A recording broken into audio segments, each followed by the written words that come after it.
This movie is a sequel to Terrifier from 2016. If you haven't seen it yet, you can do so by clicking the link in the description.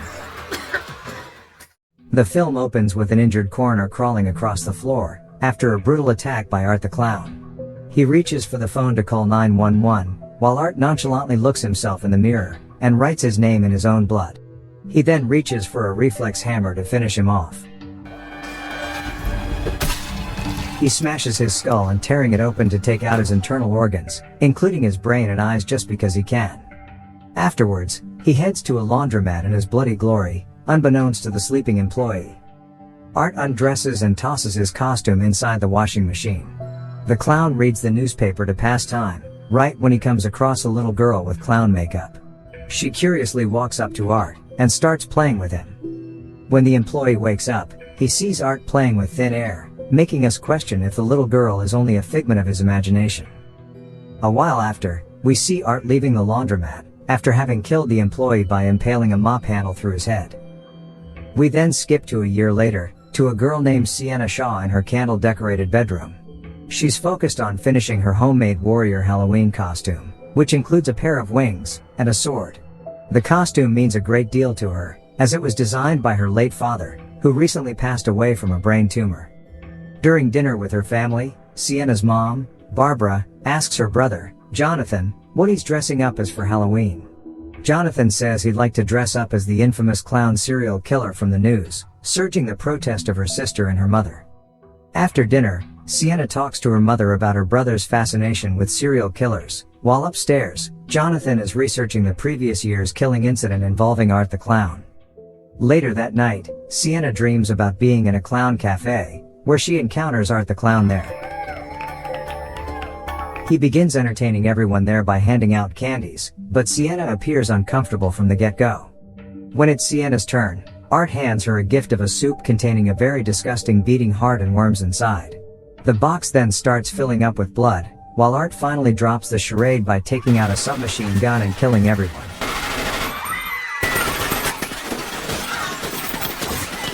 Despite this, Sienna survives and tries to run away. The clown burns the remaining guests and the guitarist with a flamethrower. After Art torches the place with a flamethrower, he walks up to Sienna to finish her off.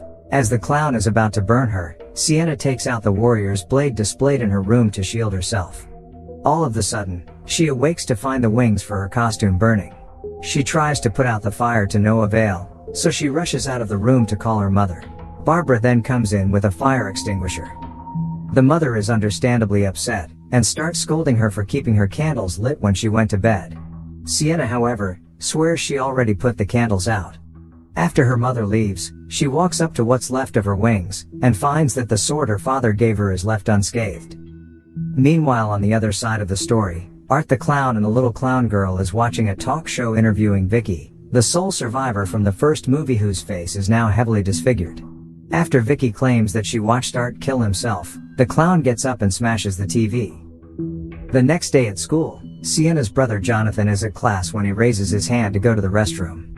On his way to the bathroom, he instead stumbles upon Art the Clown and the little girl, toying with a disemboweled dead possum.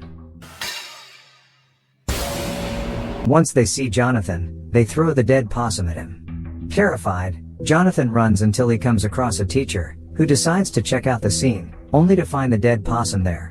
While this is going on, Sienna and her high school friends are engrossed in a conversation about how Art the Clown's survivor, Vicky, maimed the talk show host with her bare hands right after the live interview. Back to Jonathan, Barbara the mom gets visibly upset to learn that he's gotten suspended from school, because the teacher thinks it was Jonathan who brought the dead possum. After school, Sienna and her friend Allie head to a costume shop to purchase a new pair of wings. While Sienna is busy browsing, Allie bumps into Art the Clown, but doesn't take a second glance, as she assumes it's only a person dressed up as him. Not long after, Sienna sees Art in the shop too, staring and smiling at her. This scares her, so she rushes to the cashier to pay, only to realize that she's left her bag downstairs. But then, Art drops her bag on the table, shocking her. The clown proceeds to hang around, while making silly gestures behind her. As the shopkeeper goes to get the bag, Art approaches and starts poking her, which of course makes the girl feel uncomfortable. Seeing this, the shopkeeper finally scolds him, and Sienna doesn't want to stay any longer, so she gets the hell out of there immediately. After she leaves, Art closes the shop and locks the door. He walks up to the shopkeeper while carrying a huge bag. As he prepares to pay for his purchase, he takes out a series of tools from his bag, which irritates the shopkeeper and makes him scold Art. Without saying anything, Art smashes a bottle to his head and stabs the sharp end into the poor man's eye. He then violently decapitates the shop vendor. Soon after, a mother and son see Art carrying the shopkeeper's head, and the son voices his excitement over seeing such realistic Halloween decor. Sienna manages to get back home safely, and is greeted by her brother, who tells her that he saw the clown at school, along with a little girl whose face he's seen in their dad's sketchbook before. He begins showing his sister the pages, one of which eerily contains a sketch of Art the clown, and other murder victims from the previous year.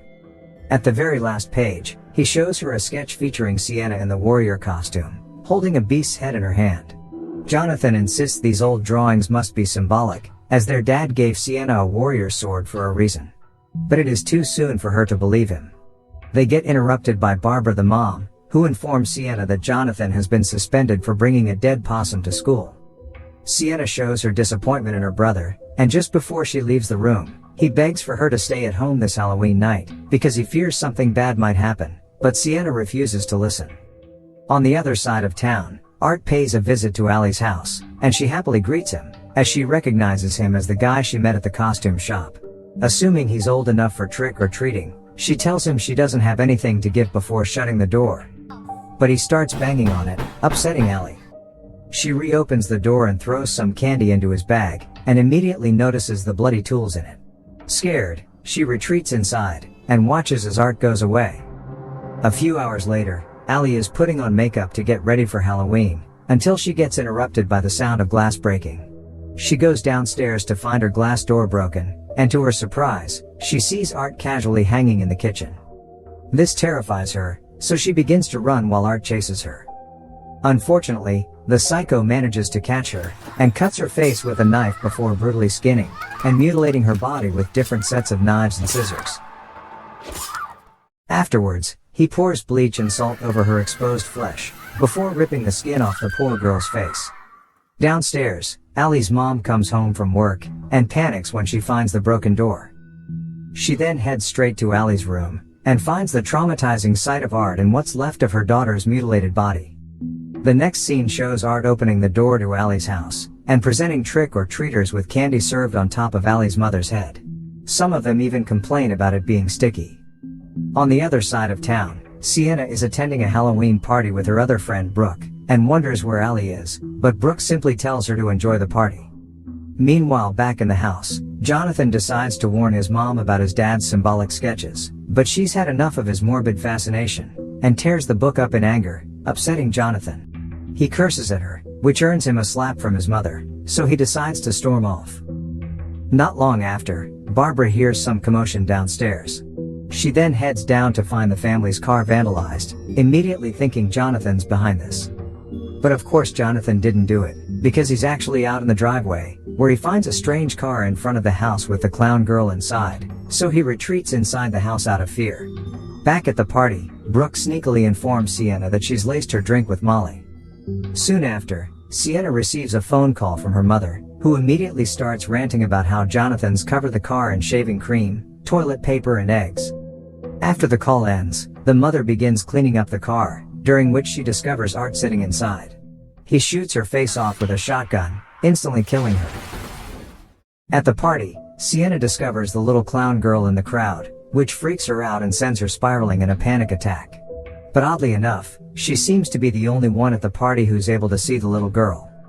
Back home, Jonathan is welcomed with a sight of her dead mother seated at the dining table. Art the clown then swoops in, and serves mashed potato on her empty plate, followed by stuffing the rest of the mashed potato into her crater of a face. Jonathan tries to run, but is stopped by the clown girl. He manages to slip past the murderous duo, and heads upstairs to reach for Sienna's sword. But unfortunately, Art apprehends him and injects him with a needle to sedate him. He then picks up the sword, and decides to take it with him. As this is going on, Brooke and her boyfriend, Jeff, are giving Sienna a ride home. But then, Sienna receives a call from Jonathan saying that he's at the abandoned carnival. But in reality, it is actually the clown girl mimicking Jonathan's voice. I don't know what else to do. I can't call Mommy. Worried for her brother's safety, Sienna asks Jeff to drop her off at said place, and she heads out despite Brooke's warnings. Jeff suggests that they probably should go help Sienna look for her brother, but Brooke objects, as she thinks Sienna's brother has been acting weird ever since his dad died. She also adds that the dad suffered from a brain tumor which made him schizophrenic. Sienna begins to explore the place, and gets a text from Jonathan saying that he's at the Terrifier, the carnival's haunted house. Inside the Terrifier, Jonathan wakes up to the view of the clown girl whose entire face has now been mutilated. Pun intended, this terrifies him, so he runs for his life. Meanwhile, Jeff heads outside to take a piss, when Art suddenly shows up and stabs him. He then breaks the car's window and drags Brooke out, but she fights back and scrambles away. She enters the haunted house to hide, while calling Sienna for help. As she continues running, she trips and falls into the bathroom, where Art manages to find and corner her. He then beats her with a spiked bat and finishes her off. Not long after, Sienna walks into the room and finds Brooke's dead body, with Art standing nearby. As the two lock eyes, Sienna sees Jonathan behind Art, and yells for him to run while grabbing a piece of wood and hitting him. Despite this, the clown still manages to overpower her and beat her up, before walking away to find Jonathan. Still alive, Sienna gets up and finds Art's weapon lying nearby. Meanwhile, Art the clown teases Jonathan wherever he tries to run, until he finally grabs him and slashes his cheek. Fortunately, Sienna interrupts him by attacking from behind, injuring the clown with his own weapon. She takes her brother away with her. But as she is injured, she's forced to stop. While she catches her breath, Jonathan apologizes, as he's convinced the clowns only took him here to lure Sienna, and that all this has to do with their dad's sword. The two then resume on their way out, but Art ambushes them and starts attacking Jonathan. Sienna comes to her brother's rescue. But Art throws her aside and beats the boy again. The girl doesn't give up. She crawls across the floor to protect her brother. After getting hit multiple times, Sienna finally manages to grab the chain, and begins fighting against him. She beats him with it as she should, and finishes him off by impaling a rod through his head. But it appears that he is immortal. The clown rises again, and lunges at Sienna, strangling her. As the two scuffle, Jonathan notices a gun strapped to Art's leg and snags it. The boy then shoots Art, and once again killing him. Sienna passes out from the lack of air, so her brother shakes her to wake her up, but as she opens her eyes, she sees her mother telling her that she's safe now. This is when things get trippy. She hears Jonathan yell that it's not her mother she's speaking to, and it turns out to be the clown girl. When she snaps out of the vision, she finds herself alone in the room, and goes looking for Jonathan. She eventually finds her brother lying unconscious in front of Art, so she begins beating him. But he doesn't budge, and instead chokes her and knocks her to the ground. The next time she gets up, she sees some sort of a portal in front of her. But while she tries to assess it, Art comes up from behind her, and stabs her with her father's sword, before dropping her down the portal. This transports her to the water cell placed inside the clown cafe she dreamt about earlier in the movie, with a few people covered in blood happily goofing about in front of her without helping her. Trapped, she eventually drowns to death. Back in the surface, Art walks up to Jonathan and begins eating his flesh, which wakes him up. As he struggles to get away, he screams for Sienna's help, and conveniently, the sword which is lying nearby starts glowing somehow, resurrecting Sienna and magically healing her wounds. She exits the portal with ease and picks up the sword, using it to slay Art the clown. To finish him off, she uses it to decapitate him. Afterwards, she runs to her brother and the siblings wrap each other in a relieved embrace. Meanwhile, the little clown girl suddenly walks in the room to pick up Art's decapitated head and carries it away. In the movie's credit scene, we see Vicky, the sole survivor of the first movie, inside a mental hospital. Blood rushes between her legs, and she uses it to vandalize the wall. The words Vicky plus Art can be seen. As it turns out, she is in labor, and demonically gives birth to Art's head. A nurse walks in and screams in horror, while Vicky laughs like a maniac while cradling Art's head.